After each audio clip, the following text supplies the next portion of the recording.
Welcome to the Big 12 Insiders, your Big 12 sports show. Here's your host, Brien Hanley.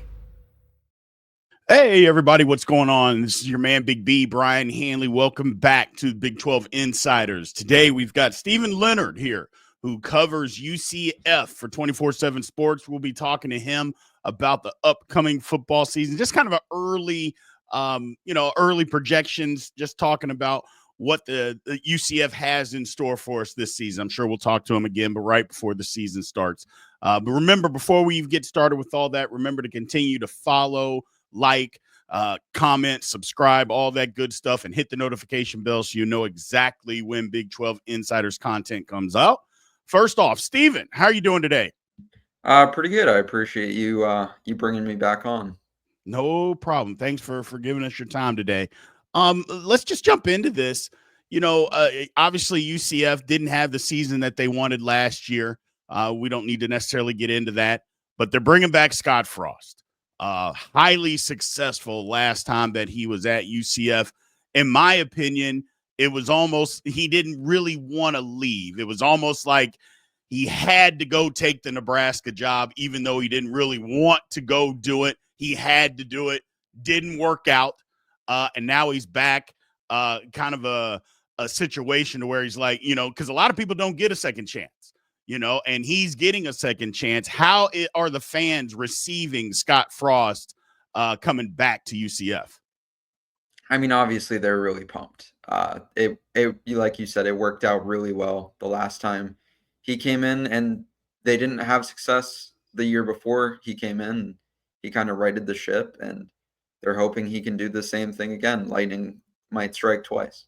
Right. The thing about Frost, and like I was mentioning, again, just from the outside looking in, it was almost like, okay, it's my alma mater. They're calling. They're going through some tough times. I've got to go save that program.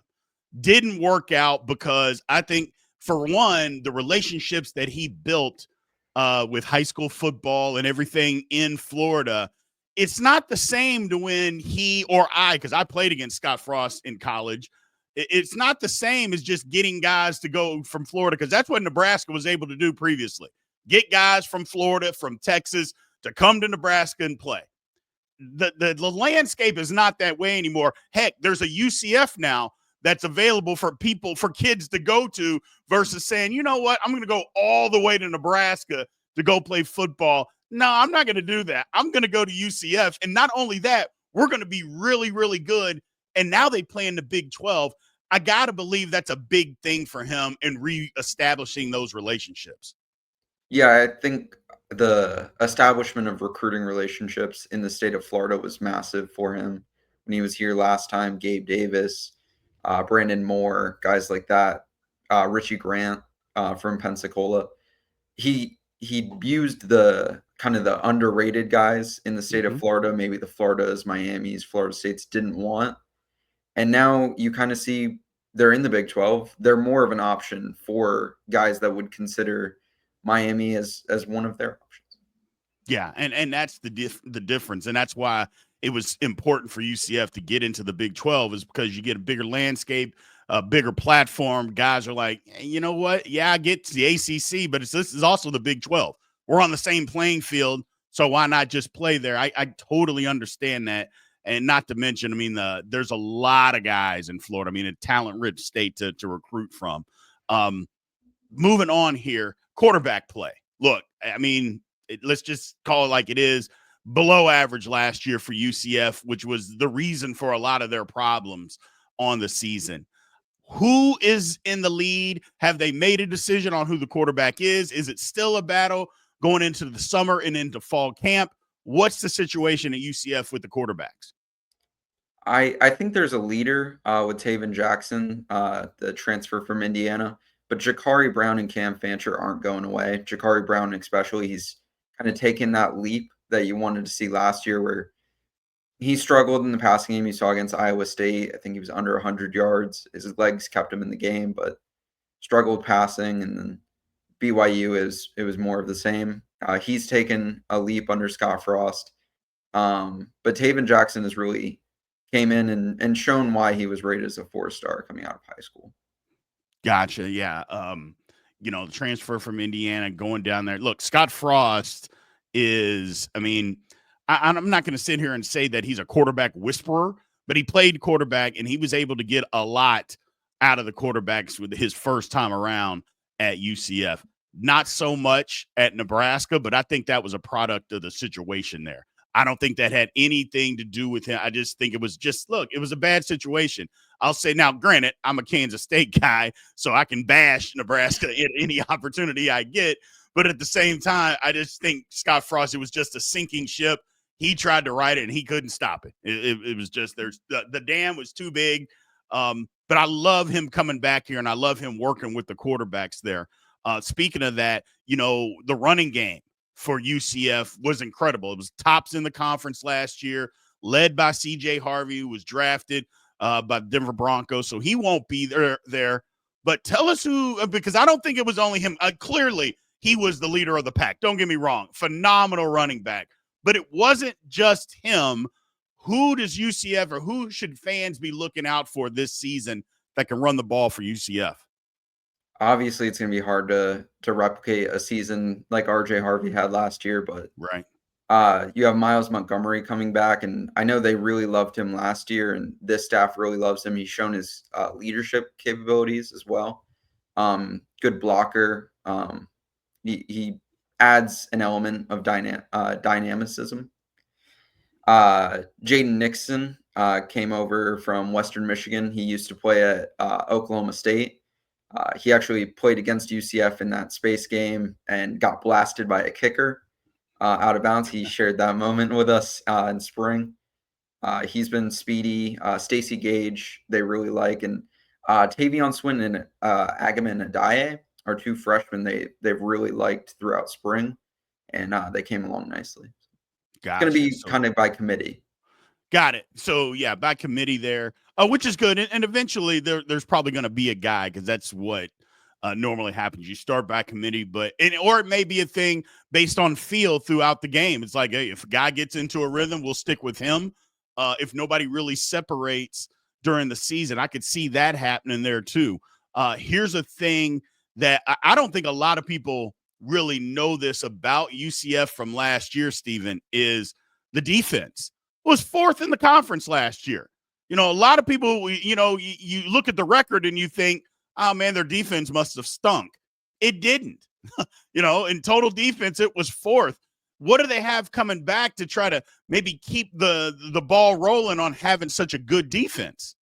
Yeah, I mean, you'd be surprised. They made a defensive coordinator change in the middle of last season as well. And but Alex Grinch is now the defensive coordinator coming over from Wisconsin.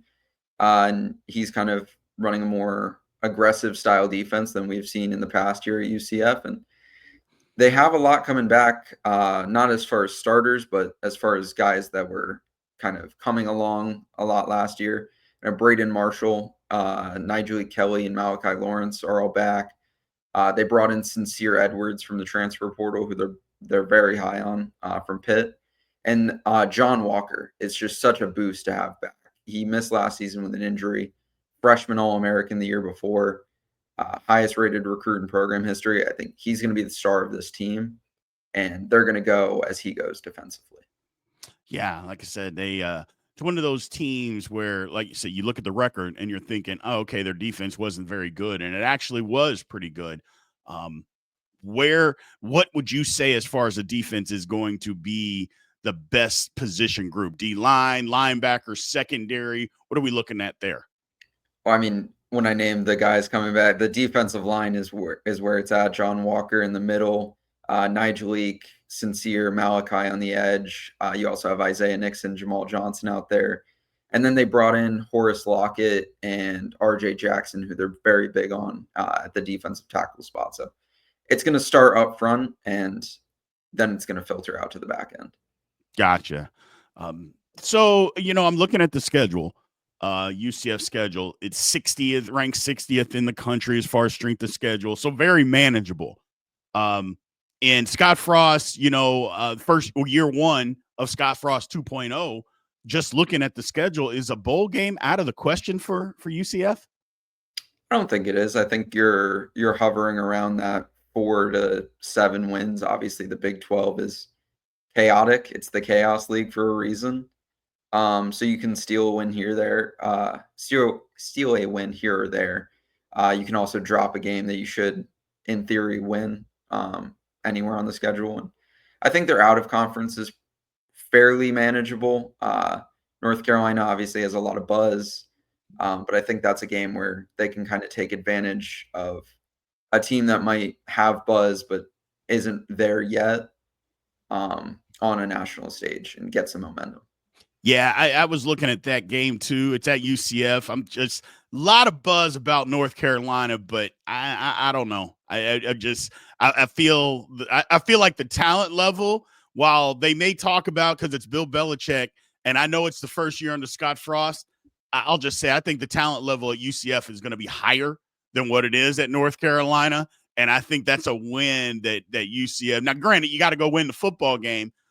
But I think starting 3-0 is a real possibility. And then, like you mentioned, you win a couple of games here or there. It's the Big 12 is crazy. Who knows what can happen, man? So, well, thank you, Stephen. Again, I appreciate for your time. Just giving us a little bit of update. We'll obviously have you back before the beginning of the season starts. Hope to see you at Big 12 Media Days coming up here in a couple of weeks. I will be there. But everybody else, thank you guys for tuning in. We appreciate you, and we will be back soon. Thank you for watching the Big 12 Insiders, your Big 12 sports show. This has been a Spirit Street production.